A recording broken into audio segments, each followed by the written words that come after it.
the problem is the war. If we would integrate Ukraine into the European Union, we would integrate the war. And we would not like to be together in one community with a country. Ladies and gentlemen, friends of Europe and global watchers, welcome back. This is EU Politics, your go-to channel for the pulse of European power plays. If you haven't yet, subscribe to EU Politics so you never miss a beat. Europe stands at a crossroads.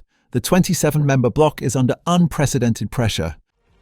A háború blokkolja az európai és a magyar gazdaság növekedését. 185 milliárd eurót öltek bele ebbe a reménytelen háborúba.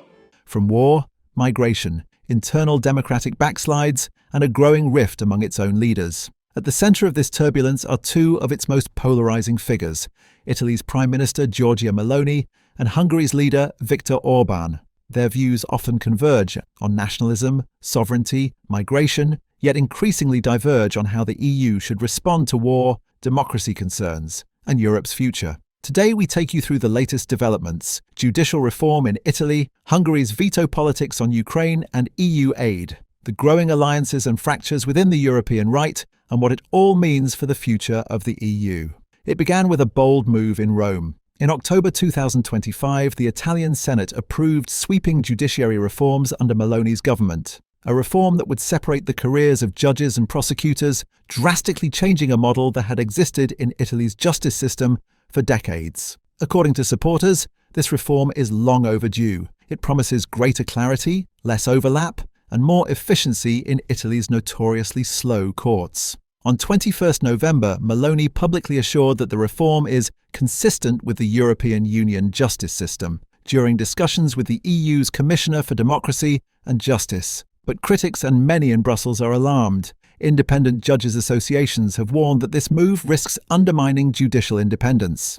Last week, the EU Parliament's own rule of law monitoring body attempted to schedule a mission to Italy to assess concerns about media freedom, separation of powers, and respect for constitutional norms. That mission was blocked, with the support of the conservative and right-wing bloc, including Meloni's allies. For many, it signals an alarming trend, a core EU founding member drifting away from the principles of judicial independence, free press, and checks and balances, under the guise of reform. Meanwhile, over in Budapest, Viktor Orbán is turning up the pressure inside the EU, wielding Hungary's veto power in key matters of foreign policy. In a major EU summit earlier this year, when 26 EU leaders voted to approve fresh support for Ukraine and to rearm the bloc, Orbán refused to back the resolution. Italy, under Meloni, was among those who supported it. Orbán has been vocal. "We will not finance an unwinnable war," he declared in late November 2025, criticizing the EU's ongoing financial and military support to Kyiv. He argues that continued war aid and sanctions are harming ordinary Hungarians, hurting energy prices, industry, and risking their grandchildren's future. Yet opposition from others in the EU is growing at a time when Eastern Europe sees no end to the conflict with Russia. Most EU members view the war as existential, not just for Ukraine, but for European democracy, security, and unity. Orbán's stand has isolated Hungary among the 27. This divergence has profound implications. If Hungary continues to veto aid or accession for Ukraine, especially as Kyiv, with Western support, pushes for membership, it could fracture the coherence of EU foreign policy. Indeed, according to recent reporting, Ukraine's push for EU membership remains stalled, largely because of Hungary's refusal. So where does Meloni stand in all this? On one hand, she seems to straddle between defending national sovereignty and aligning with broader Western alliances. For migration, border control, national identity. She often sides with the right-wing narrative. On the other, Italy under Meloni still, at least publicly, supports Ukraine, aligning with the 26 EU countries who back Ukraine's defence and financing. This balancing act may be strategic. Italy remains one of the biggest economies in the EU, and as the bloc grapples with war fallout, migration, energy crisis, Rome's weight matters. By combining reforms at home with cautious cooperation abroad, Meloni might be positioning Italy as a bridge between national sovereignty-minded right-wingers and the more traditional, institution-loyal EU states. But this tightrope walk is risky. The pushback from civil society, from international watchdogs, from within the EU institutions themselves, is mounting. The blocked judiciary monitoring mission is just one example of how fragile this balance is, and the rift between Orbán and Meloni, once allies of convenience, is becoming more visible. Reports show that although they met in Rome recently and discussed issues like Ukraine, migration, and the EU agenda, their differences on Ukraine and EU sanctions are deepening. Orbán insists that continued EU funding for Ukraine is madness, framing it as wasteful spending that only prolongs war and harms European taxpayers. Meloni, however, seems to recognise the broader strategic importance of EU unity, particularly in a Europe increasingly threatened by geopolitical instability and rising authoritarian aggression. This clash underscores a deeper struggle within Europe's right wing, between national sovereignty, first hardliners willing to buck EU consensus, and those who still see value in a coordinated, sometimes transatlantic Europe. What does all this mean for the future of the EU, and for Europe itself? First, the rule of law and internal democratic norms are at risk. If more member states follow Italy's path, weakening checks and balances, curbing judicial independence, the EU's founding values of democracy, human rights, and rule-based governance could erode from within. Second, European unity in external affairs is shrinking. With Hungary flexing its veto and possibly rallying allies for a far-right takeover of European institutions, EU foreign policy becomes more fragmented, unpredictable, and potentially ineffective. Third, the question of EU enlargement and support for Ukraine will remain a major fault line. If countries like Hungary continue to block accession or aid, the EU risks long-term strategic division, especially at a time when Eastern Europe's security is at stake. Fourth, the future of the European conservative, sovereignist bloc within the EU, which includes Meloni's and Orbán's political families, is uncertain. Their alliance may be transactional and unstable, especially when national interests collide.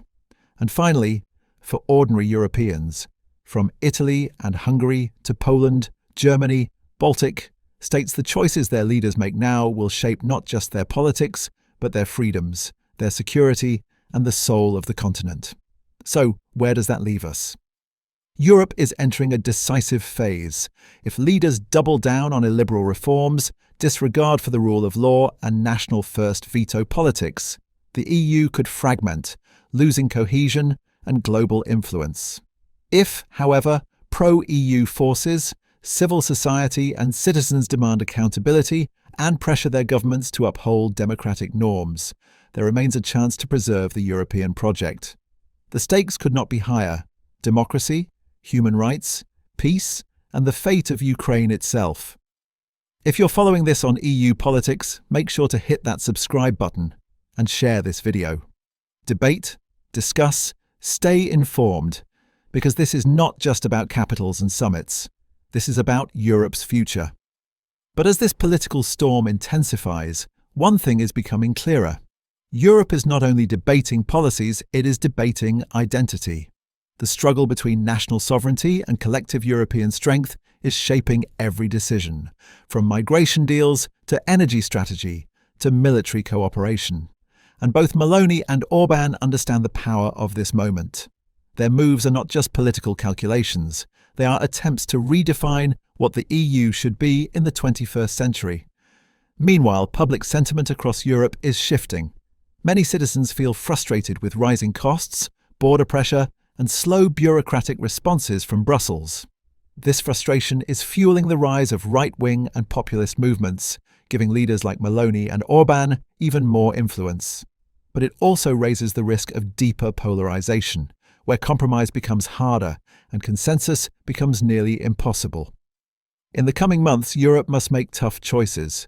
Whether the EU emerges stronger or divided will depend on how leaders handle these internal battles and how united Europe remains in the face of global threats. And as Europe moves toward another cycle of elections and high-stakes negotiations, the pressure on Brussels is only growing. The institutions themselves are beginning to feel the weight of internal conflict, from the Commission, struggling to enforce rule of law standards, to the Council, where every major decision now risks being blocked by a single dissenting country. Diplomats warn that if this trend continues, the EU could face a governance paralysis, where even urgent decisions on security, migration, and economic stability become trapped in endless political battles. Meanwhile, global powers are watching closely. Washington, Moscow, and Beijing all understand that a divided Europe is a weaker Europe, easier to influence, easier to pressure, and easier to exploit. This is why unity on Ukraine, energy independence, and democratic integrity matters now more than ever. A fractured EU would not only weaken itself, it would reshape the entire geopolitical landscape. For ordinary people, this isn't just elite politics. It will determine jobs, borders, freedoms, and the continent they pass on to their children.